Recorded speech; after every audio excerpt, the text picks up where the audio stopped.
Star Wars Jedi Fallen Order 2.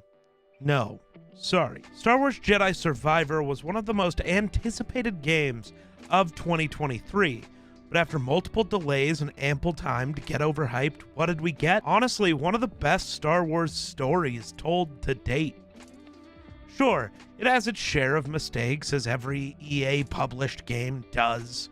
I mean, imagine being around for 41 years and still not being able to release a proper game. But just the story makes this game worth the hype and the time to play through.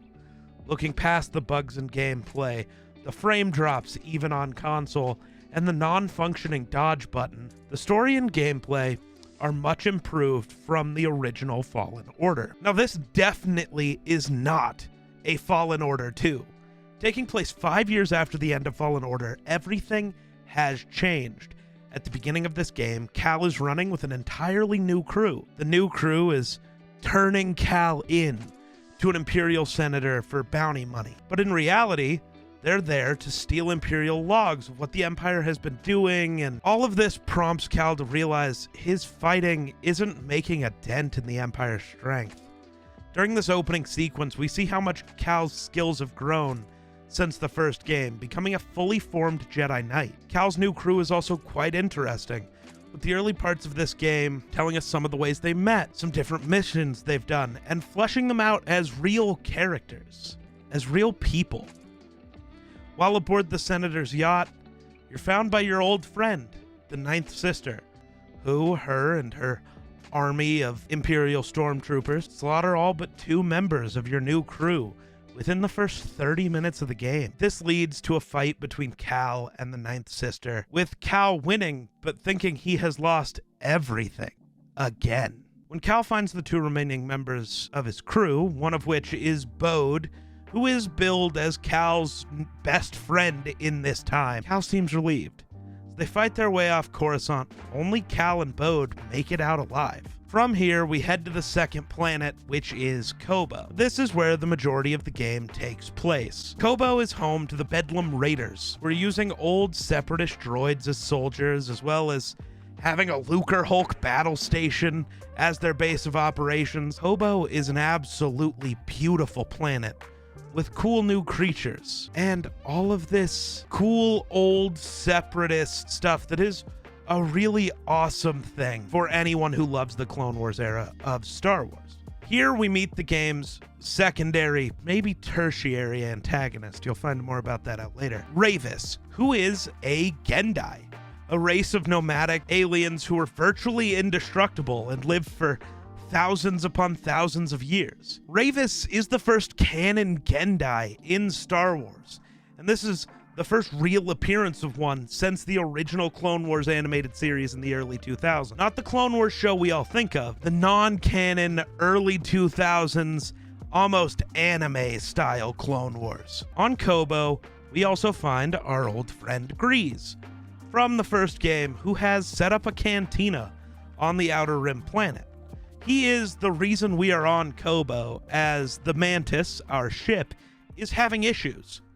And we know the only man who can fix this ship is the owner, Mr. Grease. This planet also does a great job of showing how great the world and universe building is in this game.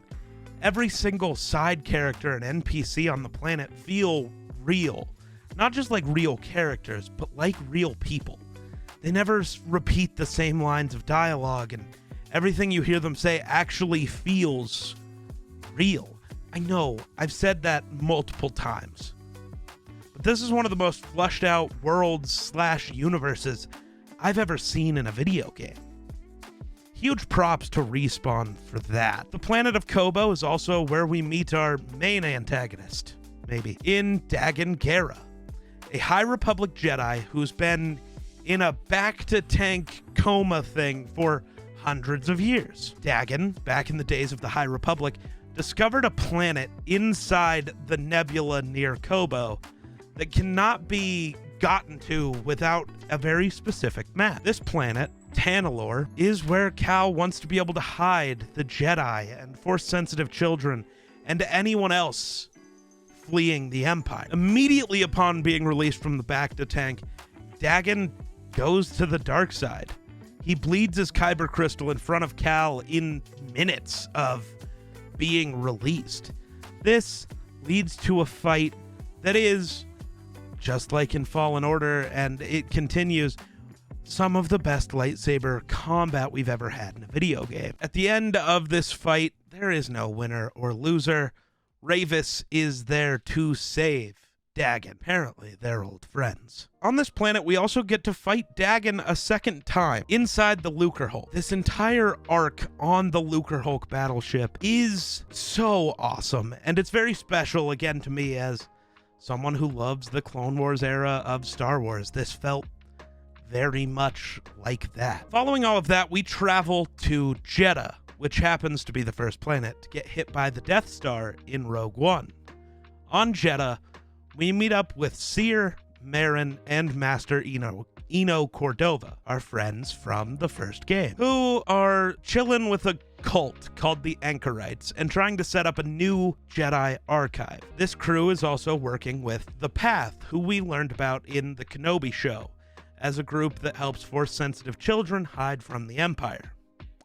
On Jeddah, we help find and save some members of the Path, as well as data leading to the locations of the Path. While here, we get to spend some extra time bonding with Marin, who has become an actual love interest to Cal in this game. After that, we head to the third planet, which is actually not a planet, it's a moon. The shattered moon of Kobo, where there's a bunch of High Republic tech on it. You spend quite a bit of time here, but not a ton actually happens here, if that makes sense. Though, towards the end of the game, this is where we battle Rayvis, which I view as one of the most fun fights in this game. Some really cool moves and just more intrigue about the full story and about Jeddah. It is very interesting, and Rayvis's story is one of the better backstories for any character in this game. Returning to Kobo after beating Rayvis, we get our final battle with Dagan, who's been fighting the Empire on what to me looked like an old Republic medical frigate. Not like old Republic, but like this is where we get to fight Dagan for the last time. In this fight, Cal and Bode are absolutely outmatched by the force power of Dagan. In the end, we're able to overcome most of Dagan's tricks, as the light side always seems to be, and we're able to defeat him to acquire the final map to Tanalorr, though it was damaged in the fight. From here, we return to Jeddah for Master Eno Cordova to work on the map. We then spend some time celebrating before the big twist of this game. Bode steals the map, kills Master Cordova, and tries to flee. Cal chases after him, leading to a small fight and a reveal that Bode was once a Jedi who has now fallen to the dark side. How Cal, Seer, and Master Cordova couldn't sense him is beyond me. But in doing all of this, Bode also tipped off the Empire to the location of the archive, the Path, and all of Cal's family. Cal then gets knocked out by Bode, and we cut to Seer, where we actually get to play as her fighting off the Empire as they attack the archive, leading to the next twist. We get the arrival of Darth Vader again. This time we get to fight Vader as Seer. This is an interesting fight. Seer's able to land some offense and actually go at it with Vader. She is, after all, a Jedi Master. In a moment where you think you have him beat, Seer lunges at Vader to finish him off, but misses, gets impaled through the heart, and dies. Cal finds Seer and has an emotional moment before moving on to find Bode. Cal and the crew then head to Nova Garon, an Imperial military outpost where Bode's daughter is. Bode is trying to take her to live on Tanalorr alone, away from the Empire. Here we get a very emotional scene from Cal and Bode that I'm just gonna let you see instead of telling you about. Is this Mookie? Kinda looks like me. A little. My mama gave him to me. Katja, did your dad tell you where he's taking you? It was supposed to be a surprise. But you got here a little sooner than I expected. Come here, Kata. Papa, what's going on? This is my best friend. We had a fight, but we'll get things settled. When we go.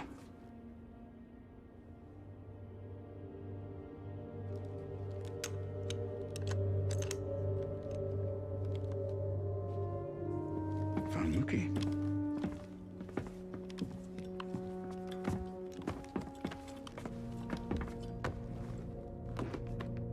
You were a Jedi? Yeah. How'd you survive the Purge? The Council assigned a few of us to intelligence during the Clone Wars. I used the skills that I learned there to disappear. Went into hiding. Didn't know who to trust. Familiar story? Right. But then I met the most incredible woman. Your mama.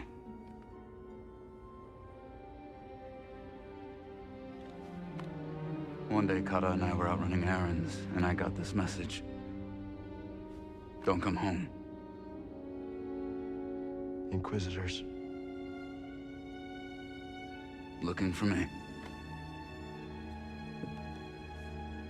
My wife bought us the time to escape.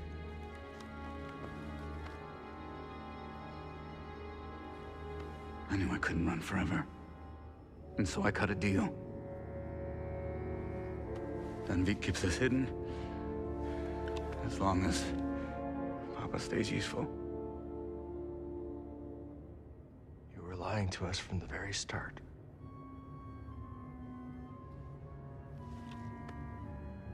Tanalorr was a way out for both of our families. You were gonna give it to the hidden path. A bunch of strangers. And you were gonna sacrifice thousands of people to save yourself.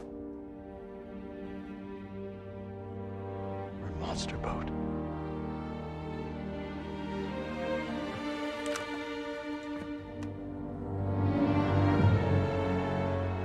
No. I'm a father.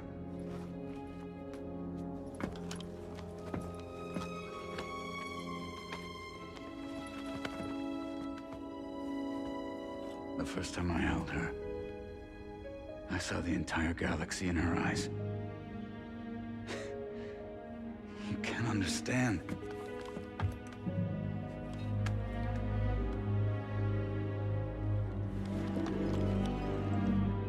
I understand betrayal.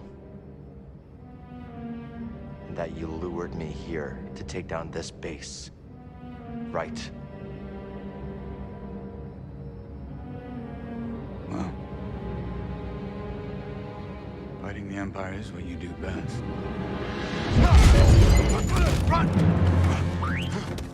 Following this, Cal starts to fall to the dark, lets his emotions and feelings win, leading himself down that dark path.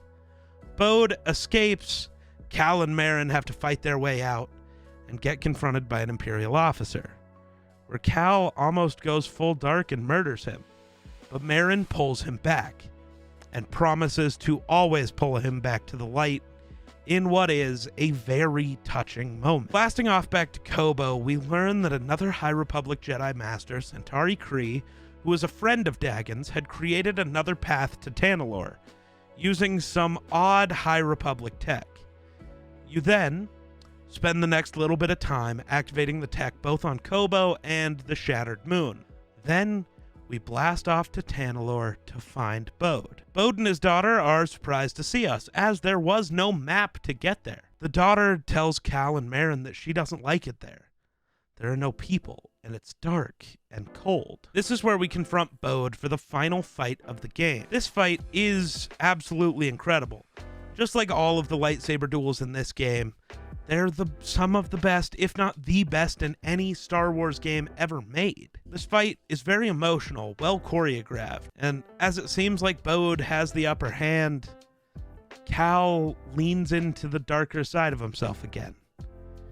to save himself and Merrin. Bode would somehow gain the upper hand again, choking out Cal and Merrin.